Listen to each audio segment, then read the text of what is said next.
All right, everyone, we have a new induction cooker to test out, and a huge thank you to one of my viewers, hopefully a subscriber, Tony, who pointed this out. This is the Dune branded induction cooker available at Anaconda, and right now it's only $59.99. It's normally $99, probably because it's just past the Christmas period. $59.99, which is really good for pretty much any induction cooker, let alone a good one. And I've got a bit of confidence about this. We'll see why shortly. First of all, I've got some prison sangria here, so I'm quickly going to taste this.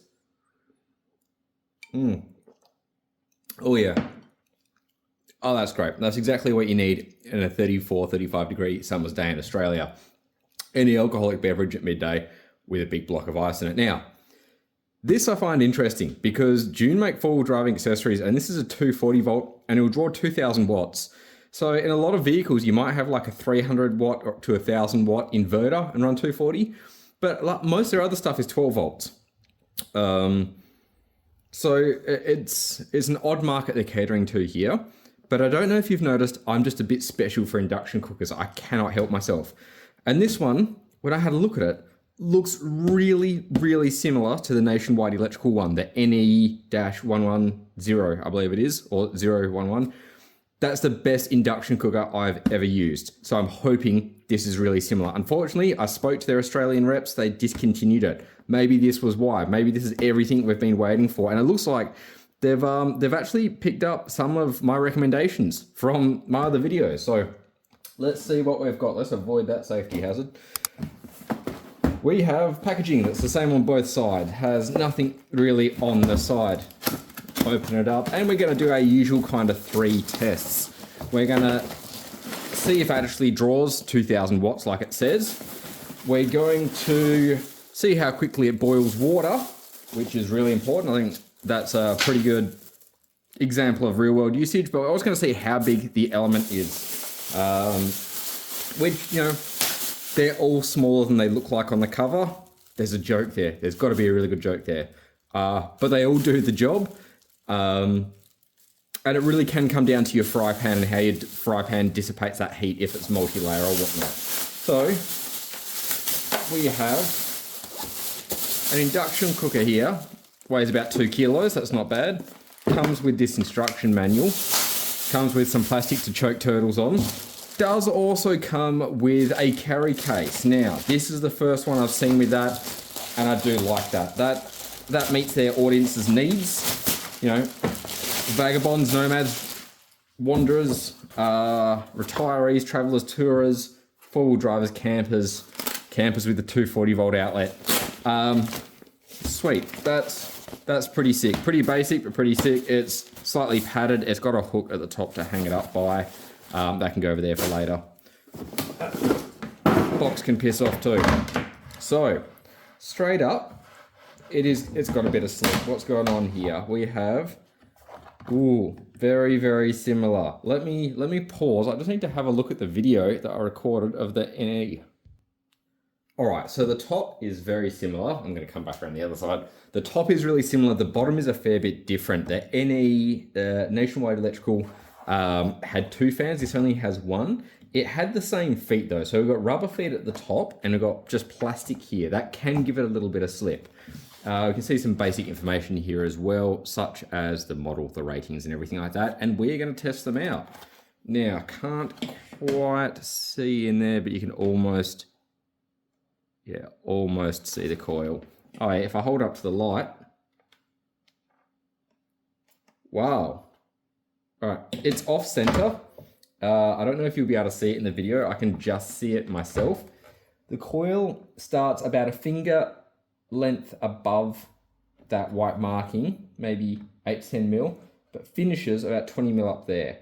So it is a decent sized coil. I'm wondering if there's going to be a gap in the middle. The middle's about there, just above the end. So it's offset. It's good to be aware of if you're trying to center your cookware and get the, you know, even spread of heat. But it is what looks like a big coil. Let's grab a ruler and measure that. All right, so from the top of that white line, the coil starts almost exactly 10 mil above it. The coil itself, well, this is proving to be a challenge.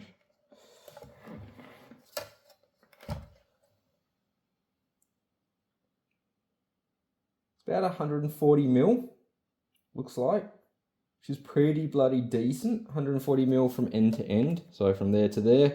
And of course, it's round, it's a coil, so it's the same sideways. That's pretty good. Some state bigger. I'm yet to retest that or pull some apart, but I like that I could see that without having to rip it open and void the warranty. Now, just a 2-pin, not a 3-pin, so there's no earthing here, but it's all a plastic case. Comes with your free little cable tie there. Plug it in. The fan gave a little blip then. We had a beep to know it's plugged in, but otherwise nothing's happening. That's normal. Turn it on.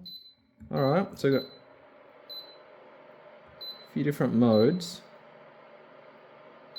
It's got a milk mode, which is interesting.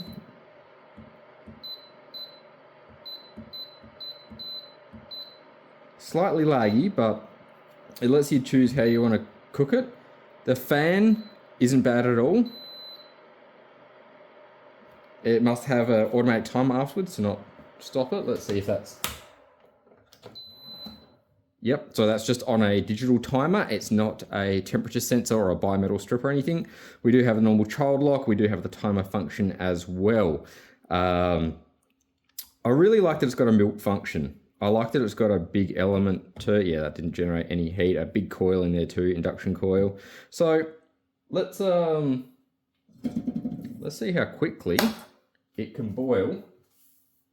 Where are we? 2 cups of water. The standard test I'm doing. Now, I'm not going to pour it on the thing as I often do. I'm going to be a little bit safer, and I'm glad because that just splashed too. So we stick that on there. That is centered on the hot area. Then I'm going to grab my phone and we'll time this getting to a rolling boil. I'm going to very quickly try to just set the mode to water, and it should be maxed out, and we'll go from there. Where is timer, clock, something, stopwatch? Excellent. All right, that looks, in the camera that looks a bit weird, maybe the refresh rate. You should be able to see it though, so let's go on. Mode, start, water, what are we, yeah, let's just max out at 2000. So there is that typical slight buzz there. It's not bad at all. Definitely had louder fans, definitely had worse grip.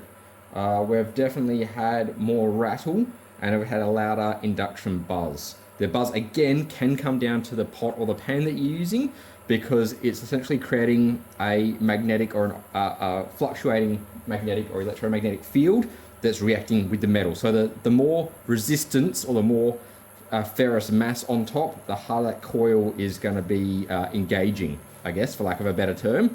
So it's going to sound slightly different, but I've always used this same pot in the tests. I've always used 2 cups or about 500 ml of water to do this test. And the results are generally much the same, but every time we've tested the power consumption, we've found that it really has aligned with either the power consumption or the, what was I saying? The actual power consumption, not the rated power consumption, or the coil itself. Now this is going really good. We're already got it simmering just over a minute.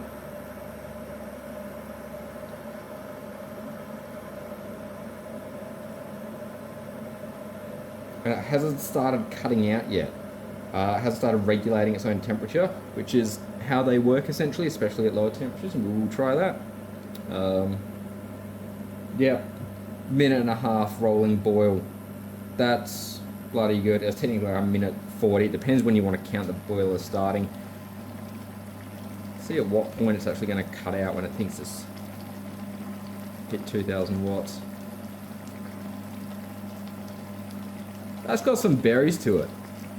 That's really got some berries to it. I'm going to cut it off there because I want to have a look at the actual current consumption. That might be up there in the best that we've seen so far.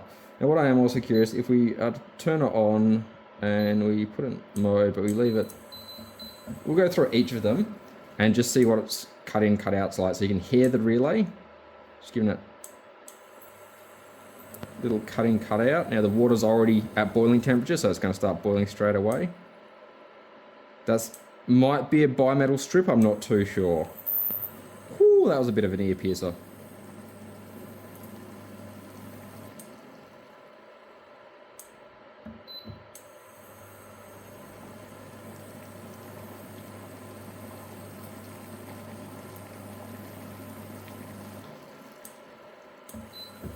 I'm just curious if at any of these wattage settings that it's gonna stop cutting out. If it can say, you know, if they're really good, they'll probably have 3 coils in there.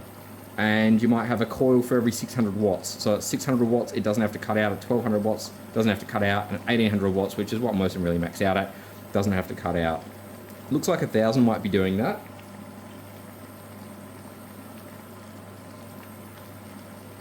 Let's test this reaction time, give it some more thermal mass.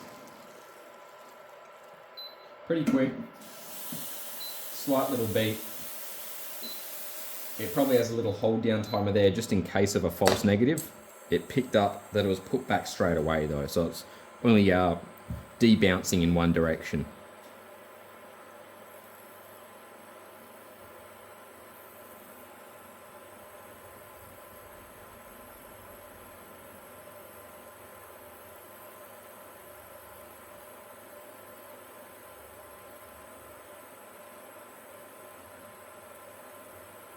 And it looks like at 1000 watts it's just going to keep chewing through. So I was able to regulate its output a bit better at that stage. It might even be 2 coils. It might just be 2 1000 watt coils. So let's go a little bit higher. See if we get, say, part of it cutting in and out.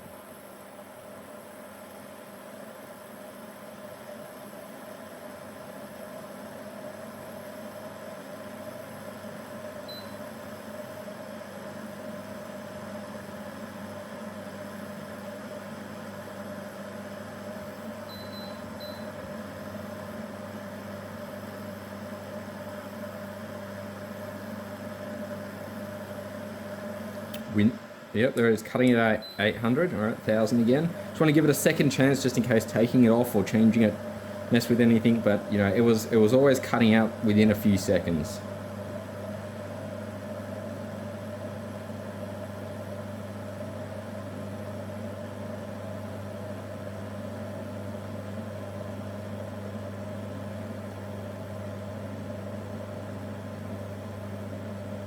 That's doing well. That's doing pretty well in my opinion. We'll have to test and see how close it is to 1000 watts.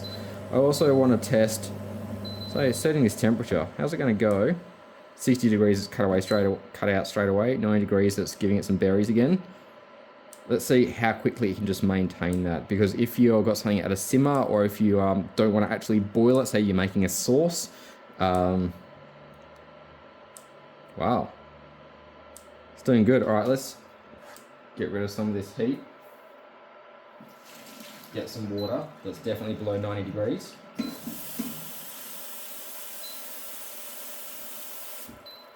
And see what it does here. That is still hot, that's for sure, but that is closer to about 50 or 60 degrees now. So that hurt like bejeebus, but mostly because I got a cut in my finger. And it's not using a thermometer, it's using a predefined range then. So this will be affected by your ambient temperature a little bit, but usually not by 10 degrees. So that's impressive. I'm going to give it some credit there. What we can do now though is go back to this Casa app and let's have a look at the energy it's consuming.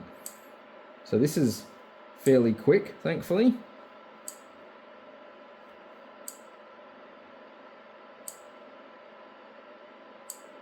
It's just getting it on the off. I've got to see it on the uptick. But I don't think we actually will when it's alternating this quickly. I mean, it could really be averaging 4 watts. So if we knock it up to 220, we're immediately getting, geez, nearly 2000 watts.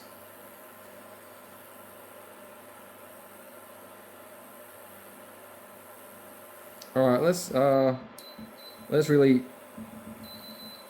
give us 2000 watts. Show us what you can do. Come on. 2000 watts. Yeah, boy. None of them do this. All right. This is possibly one of my new favorites. I'm going to have to relook at how the Nationwide Electrical did, But the fact that this is drawing 2000 watts when I set it to 2000 watts is bloody excellent. It also, that's why it boiled that water so bloody quickly. That's fantastic. That is fantastic. So we've only got 2 things left to test, and we can hopefully cut this video out in less than 2 minutes. First up, how quickly that fan goes for. So I'm going to turn it back on. As we already established, it is clearly on a timer. It's not on any, it's got no temperature sensing in this, it seems, not even the most rudimentary. But it does have digital, of course. It's got a digital interface. So if we go that way, take this off.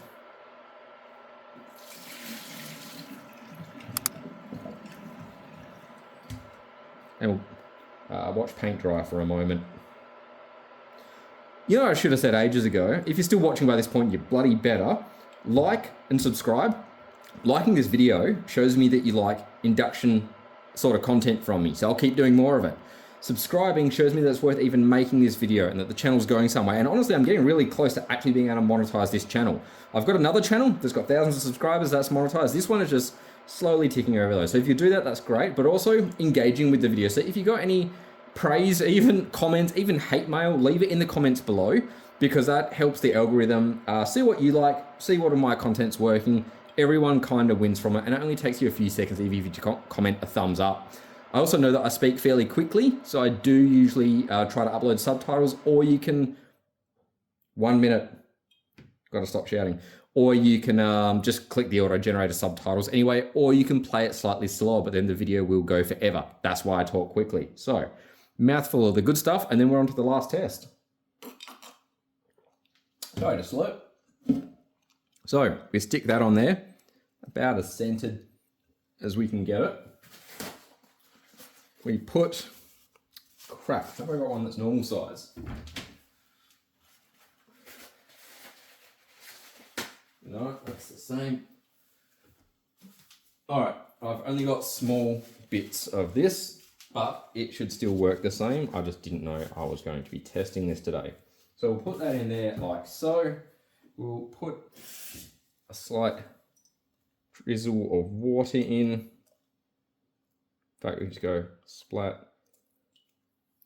And the idea is that this will give us a very, very clear indication, probably a bit more water, of how much of that coil that we can even see in this one is actually effective. Because that's going to be, you know, the evaporative cooling effect. This water is going to be boiling and evaporating in a very small area. That's going to wick the temperature away from that area very quickly, like your most basic special version of an air conditioner. And then it's going to outline quite clearly what that area is. So back to that, let's even just try the fry pan option.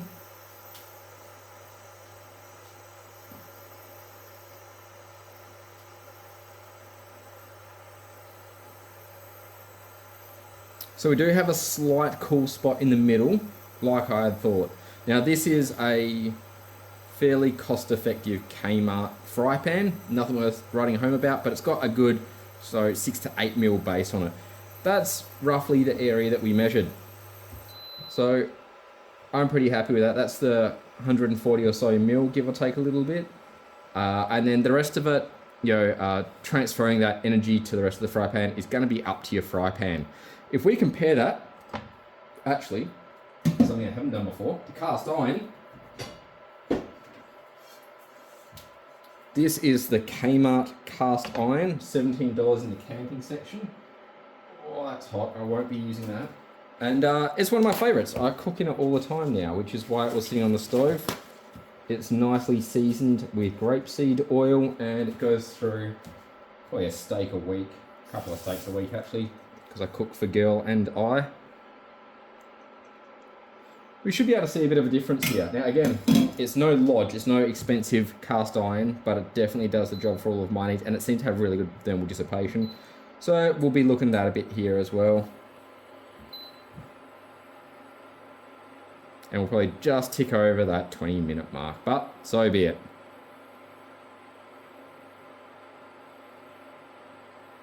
There we go, we can actually see that circle growing very quickly. There is that cool spot in the middle. That gap should be filled fairly quickly. And that circle is already definitely bigger than it was with the fry pan, just a little bit. But it is growing rapidly.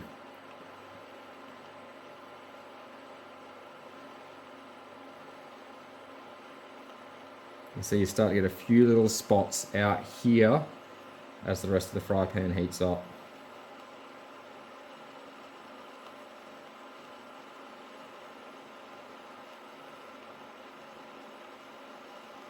I'm pretty happy with that. I'm going to turn it off because I'm bored of staring at paint drying or towels drying. That is the Dune 2000 watt portable induction cooker that you can get from Anaconda. Currently $59.99. Really good deal. As far as induction cookers that you can currently buy go, this is now my favorite. So the Nationwide Electrical that I've reviewed before, there'll be a link below. I'll probably put a card up there if I remember. Is still my favorite. I haven't used this enough for it to knock it down yet, but you can't buy them anymore. These ones you can. And they're well priced. So go and get one if you want one. I hope that information helps you.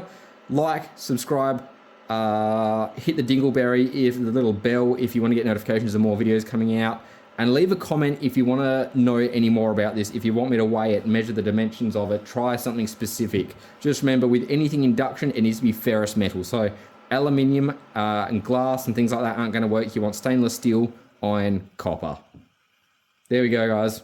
Enjoy the rest of your holiday season. Enjoy the start or end of whatever you're up to. It's the weekend here, so it's the start of me doing shitloads of housework. I'll catch you guys next time.